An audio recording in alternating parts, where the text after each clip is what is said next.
शुरू करते हैं अल्लाह के बाबरकत नाम से जो बड़ा मेहरबान और नहायत रहम वाला है। तमाम तारीफ़ें मेरे अल्लाह रब्बुल इज़्ज़त के लिए हैं। अस्सलाम वालेकुम लिसनर्स, मैं हूं आप लोगों की host Nausheen. Welcome to my channel horror stories official. I hope आप सब लोग खैरियत से होंगे, जहां होंगे खुश होंगे। आज आप लोगों के लिए मैं बहुत दिलचस्प खौफनाक कहानियाँ लाई हूँ जिन्हें आप लोग बहुत पसंद करेंगे। आज की पहली खौफनाक कहानी सवेरा शेयर कर रही हैं। सवेरा कहती हैं, मैं लाहौर की रहने वाली हूँ और आज आपके साथ एक बहुत ही ज़्यादा डरावनी कहानी शेयर करना चाहती हूँ। ये मेरी चची ने हमें कहानी बताई थी। ये तब की बात है जब मेरी चची अनमैरिड हुआ करती थी। तो वो कहती हैं कि वो अभी इनकी शादी में तकरीबन 3-4 साल रहते थे, तो उनका रिश्ता पहले से तय हुआ था।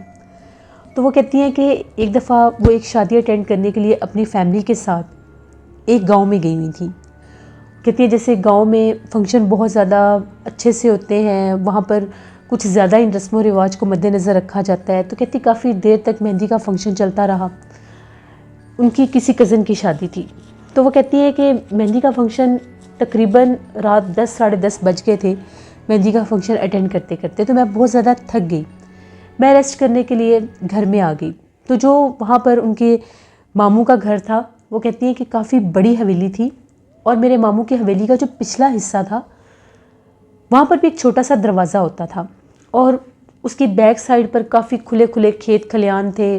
कुछ इनके भी हिस्से थे, कुछ बाकी लोगों के भी हिस्से थे, जैसे गांव का एक माहौल होता है। कहती कि जब मैं आकर कमरे में लेटी तो मुझे दरवाज़ा खटखटाने की बहुत बहुत ज़्यादा ऊंची आवाज़ आ रही थी, जैसे ज़ोर ज़ोर से कोई दरवाज़ा खटखटा रहा है। कहती मुझे लगा कि शायद इस छोटे दरवाजे की तरफ से भी कोई मेहंदी अटेंड करने वाली कोई औरत होगी, वो आई होगी। मैं उठकर देख लेती हूँ। पहले मैंने हवेली का मेन दरवाज़ा देखा, वो तो खुला हुआ था, वहाँ पर कोई भी नहीं था। जब मैंने फिर दरवाज़ा खटखटाने की आवाज़ सुनी तो मैं सहन में चलती चलती उस दरवाजे की तरफ गई। अब वो दरवाज़ा बिल्कुल मेरे सामने था, लकड़ी का ही दरवाज़ा था और ज़ोर ज़ोर से उसको कोई खटखटा रहा था। जब मैंने पूछा तो वो ये कह रही थी कि दरवाज़ा खोलो, मैं फ़लाँ घर से आई हूँ। किसी लड़की की आवाज़ थी, साथ चूड़ियों की भी आवाज़ें आ रही थी। मुझे लगा कि ये मेहंदी का फंक्शन अटेंड करने आई होगी। मैंने उससे कहा कि अच्छा मैं आती हूँ। मैं चलती हुई इस दरवाजे के पास गई। जैसे ही मैंने दरवाज़ा खोला, बाहर कोई भी नहीं था। मुझे बड़ा तज्जुब हुआ कि ये क्या बात हुई। अभी तो यहाँ पर वो मुझे आवाज़ें दे रही थी, कोई लड़की थी, दरवाज़ा खटखटा रही थी, और अभी वो यहाँ पर है ही नहीं। ये क्या माजरा है। मैं बड़ी परेशान हुई। मैंने थोड़ा सा बाहर निकल कर भी देखा, मुझे डर भी लग रहा था। उस तरफ बिल्कुल वीराना सा था। तभी एकदम से मुझे सामने से कुछ चमकता हुआ नज़र आया, जैसे कोई रोशनी सी होती है। मैंने आवाज़ देकर कहा कि तुम कौन हो और इतनी दूर क्या कर रही हो। उसने मुझे ये कहा कि जल्दी से इधर आओ, ये देखो यहाँ पर क्या है। अब मैं अपनी सेंसेस में नहीं थी, या पता नहीं मेरे ऊपर कुछ असर हो चुका था। मैंने बिना सोचे समझे मैं बाहर निकली, मैं उसकी तरफ जाने लगी। जैसे मैं उसकी तरफ गई, वो तो कोई कब्र थी, अजीबोगरीब वो अकेली कब्र थी, बिल्कुल वीराने में। जैसे उसके आसपास दरख्त भी थे, झाड़ियाँ भी थी, एक ढेरी सी थी, जैसे बिल्कुल कब्र का एक स्टाइल होता है। वहाँ पर जैसे मैंने देखा कि वो लड़की सी बैठी हुई थी, तो मैंने उससे कहा कि ये क्या है यहाँ पर, ये कौन सी जगह है ये। बस ये कहने की देर थी, उसने इतने भयानक अंदाज में हंसना शुरू कर दिया। और उसने जब मेरी तरफ देखा, वो बहुत ज़्यादा डरावनी थी। उसकी बहुत बड़ी बड़ी आंखें थी, उसके हाथ बहुत ज़्यादा लंबे थे।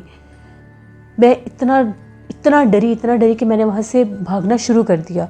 छोटे दरवाजे में जाने की बजाय मैं मेन रास्ते की तरफ भागती हुई गई। वहाँ पर घर के बाहर कुछ लोग बैठे हुए थे जो खाना पकवा रहे थे। जब उन लोगों ने देखा कि इधर से कोई लड़की भागती हुई आ रही है, उन लोगों ने समझा कि शायद खुली जगह है तो कुत्ते वहाँ पर बहुत होते हैं, तो शायद कोई कुत्ते इसके पीछे लग गए हैं। वो लोग भागे उस तरफ, वहाँ पर तो कुछ भी नहीं था। उन लोगों ने मुझे जब देखा, मुझे बिठाया, पूछा कि क्या माजरा है, क्या हुआ है। उनमें हमारे अपने रिश्तेदार भी थे। वो लोग पहचान गए कि ये तो मेहमान आए हुए हैं शहर से, तो ये क्या हो गया इसके साथ। वो कहती हैं कि तभी मैंने उन्हें सारी बात बताई कि ऐसे ऐसे कोई लड़की थी और वो ये कह रही थी कि मैं फ़लाँ घर की हूँ। पहले तो उन लोगों को मेरी बात पर यकीन ही नहीं आया। खैर उन लोगों ने मेरे घर वालों को बुलाया, मेरी बहनें आ गई, अम्मी आ गई, मेरी ममानी वगैरह सब आ गए। जब उन लोगों ने मुझे देखा, मैंने उन्हें जब बताया तो उन लोगों का मुझे ये कहना था कि ये तो मुमकिन ही नहीं है, जिस लड़की का तुम नाम ले रही हो, जिनकी वो बेटी है, उसको मरे हुए भी 10 से 15 साल हो गए हैं, वो भला कैसे तुम्हें आवाज़ें दे सकती है और वो भला कैसे आ सकती है।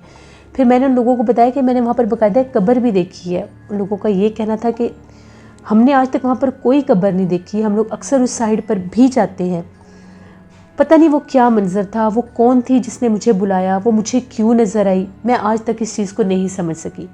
चची कहती हैं उसके बाद हम लोगों ने शादी का फंक्शन अटेंड किया, हम लोग वापस तो आ गए, लेकिन मैं अक्सर बीमार रहती थी। मुझे डरावने ख्वाब आते थे, वही कब्र नज़र आती थी, वही औरत नज़र आती थी। बहुत फिर मेरे रिश्ते में रिश्ता मंगनी होने के बावजूद इतनी लड़ाइयाँ, बड़ी मुश्किल से ये शादी हुई।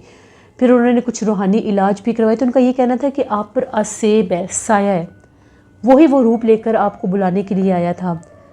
पता नहीं अब वो आपको जानी नुकसान देना चाहता था या सम टाइम जिस इंसान के ऊपर जिन्नात का बसेरा होता है वो जिन्नात अपना आप जाहिर करते हैं। ये चची ने हमें अपनी कहानी सुनाई थी जो मैंने आपके साथ शेयर की। बहुत शुक्रिया सवेरा आपका। बढ़ते हैं एक और खौफनाक कहानी की तरफ। ये खौफनाक कहानी वकास अहमद शेयर कर रहे हैं। वकास कहते हैं कि आज आपके साथ फरजाना नामी खातून की कहानी शेयर करना चाहता हूँ जिनका ताल्लुक़ टोबा टेक सिंह से है। फरजाना कहती हैं कि हम लोगों ने, मैंने और मेरी बहन ने, हम लोगों ने पार्लर बनाया हुआ था। तो हम लोगों का पार्लर काफ़ी ज़्यादा फेमस हो चुका था, बहुत ज़्यादा हम लोगों के कस्टमर्स थे, डिमांड भी थी। तो हम लोगों ने उसकी एक और ब्रांच दूसरी जगह पर भी बनाई हुई थी। एक दफ़ा ऐसा हुआ कि मुझे एक ख़ातून का फ़ोन आया और उन्होंने ये कहा कि फ़लाँ जगह है, वहाँ पर एक गरीब घराना है, तो उनकी बेटी की शादी है, उसको दुल्हन बनाना है, तैयार करना है, तो ये एड्रेस है, तो प्लीज़ आप लोग ताउन करें और जाकर उस लड़की को तैयार कर दें। मैंने अपनी बहन से जब मशवरा किया तो उसने कहा कि चलो ठीक है, हम लोग इतना कुछ करते भी, हमारे इतने इतने अच्छे कस्टमर भी हैं, तो क्यों ना हम लोग जाकर उनकी बेटी की मदद कर दें और जाकर उसको तैयार कर दें। उसने जो हमें एड्रेस बताया, नेक्स्ट डे मैं और मेरी बहन, हम लोग अपनी कुछ वर्कर्स को लेकर जो मेकअप करती थी, उन सबको, हम 5-6 लड़कियाँ थी, हम लोग उस एड्रेस पर चली गई। जब हम लोग वहाँ पर पहुँची तो वो एक अजीबो गरीब जगह थी। वो बिल्कुल एक सुनसान वीरान सा जैसे कोई इलाका था और वहाँ पर ज़्यादा से ज़्यादा 3 से 4 घर थे। अब जिस घर की लोगों ने निशानदेही की थी, हम लोग उस घर में पहुँचे। जब हम लोगों ने उस घर पर दस्तक दी, पहले तो किसी ने दरवाज़ा नहीं खोला, फिर थोड़ी देर के बाद जब उन्होंने दरवाज़ा खोला तो एक ख़ातून हमें नज़र आई। काफ़ी ज़्यादा वो हुलिये से भी ऐसे लग रहा था कि जैसे बहुत ज़रूरतमंद है। उनको हमने बताया कि हमें फ़लाँ जगह से फ़ोन आया था और हम लोग आपकी बेटी को तैयार करने के लिए आए हैं। उन्होंने हमें अंदर बुलाया और अपने घर में बिठा लिया। घर के हालात अंदर से भी देखकर बहुत ज़्यादा दुख भी लग रहा था। खैर थोड़ी देर के बाद वो एक लड़की को लेकर आए।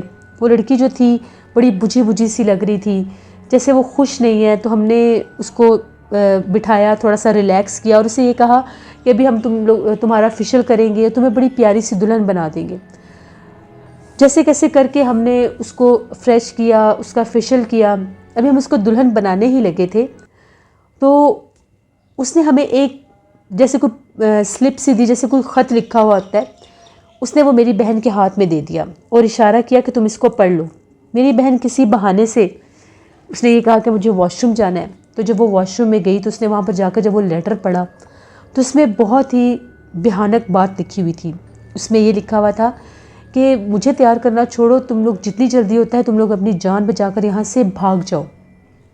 ये जो लोग हैं ये काला जादू करते हैं और ये इसी तरह से अनजान मासूम लोगों को बुलाते हैं और फिर उनकी बलि शैतान को दे देते हैं। और इनके पास बहुत ज़्यादा जिन्नात और आसेब भी हैं। तो जितनी जल्दी होता है तुम लोग यहाँ से चले जाओ, वरना ये तुम्हें भी मार देंगे, तुम्हारा बहुत बुरा हाल होगा। जब हम लोगों ने, मेरी बहन जब बाहर आई उसने वो मुझे पकड़ाया, मैंने भी इसी बहाने से जब पढ़ा, हम लोग तो बहुत खौफजदा हो गई। हम लोगों को ये था कि अगर हम लोग यहाँ से भागे तो इनको पता चल जाएगा कि हमें इनकी असलियत का पता चल गया और वो हमें, हो सकता है वो हमारी बलि दे दें, हमें नुकसान पहुँचा दें, मार दें जान से। हमने उस लड़की को कॉन्फिडेंस में लिया, किसी तरह से उसको हमने दुल्हन बनाया। हम लोग जब वहाँ से निकली, जैसे कैसे करके हम लोग वहाँ से निकली कि हमें और भी कहीं जाना है, तो हम लोग अभी वापसी पर आकर इसका थोड़ा सा काम रह गया वो हम अभी कर देंगे, ये बहाने मारकर हम लोग वहाँ से जब निकली तो वहाँ पर पास में ही पुलिस स्टेशन था। हम लोग वहाँ पर गए, वहाँ पर हमने रिपोर्ट की कि इस तरह से वहाँ पर ये काम हो रहा है। मासूम लोगों को वो लोग इस तरह से पहले ट्रैप करते हैं, वहाँ पर ले जाते हैं, फिर वो शैतान को बलि देते हैं, काला जादू करते हैं और लोगों पर जिन्नात फेंकते हैं। तो आप हमारे साथ आएँ। फिर वो जो पुलिस थी, हम सारे जब वहाँ पर गए, वहाँ पर जब हम लोगों ने जाकर देखा तो वो मंजर ही सारा गायब था। वहाँ पर कोई घर नहीं था, वहाँ पर ना हमें कोई घर नज़र आया, ना वो लोग नज़र आए। वहाँ पर एक अजीबोगरीब बंजर से दरख्त के ऊपर उस लड़की की लाश लटक रही थी, जैसे उसको किसी ने मार कर वहाँ पर लटका दिया। वो पुलिस वाले ये माजरा देखकर हैरान हो गए कि ये कैसे पॉसिबल है, यहाँ पर तो कोई घर ही नहीं है और ये लड़की पता नहीं कौन है कौन नहीं। हमने उन्हें सारी बात बता दी, उस औरत का भी नंबर दे दिया जिसने हमें वहाँ पर बुलाया था। उसके बाद पुलिस ने उसकी मज़ीद इन्वेस्टिगेशन की, वो क्या माजरा था, वो कुछ जिन्नात थे, वो क्या सब कुछ था, हम लोग आज तक नहीं समझ सके। उसके बाद हम लोग कभी भी किसी ऐसी जगह पर नहीं गई जिसके बारे में हम लोग जानते ना हों। ये एक स्टोरी थी फरजाना की जो वकास अहमद ने शेयर की। बहुत शुक्रिया वकास साहब का। जिससे ये थी आज की खौफनाक कहानी है। अपना फीडबैक मुझे ज़रूर दें, आप लोगों को कैसी लगी। आप लोग भी अपनी खौफनाक कहानियाँ शेयर कर सकते हैं। डिस्क्रिप्शन बॉक्स में दिए गए ईमेल आईडी nushinmir57@gmail.com पर। इसके अलावा आप लोग मुझे कमेंट बॉक्स में भी स्टोरी शेयर कर सकते हैं। ब्यूटी हैक्स मेरा नया चैनल है, उसको भी जाकर विजिट करें। वहाँ पर आप लोगों के लिए दी बेस्ट प्रोडक्ट्स का रिव्यू होगा। अपना बहुत सा ख्याल रखिएगा। Thank you for listening my stories. Stay blessed. अल्लाह निगहबान।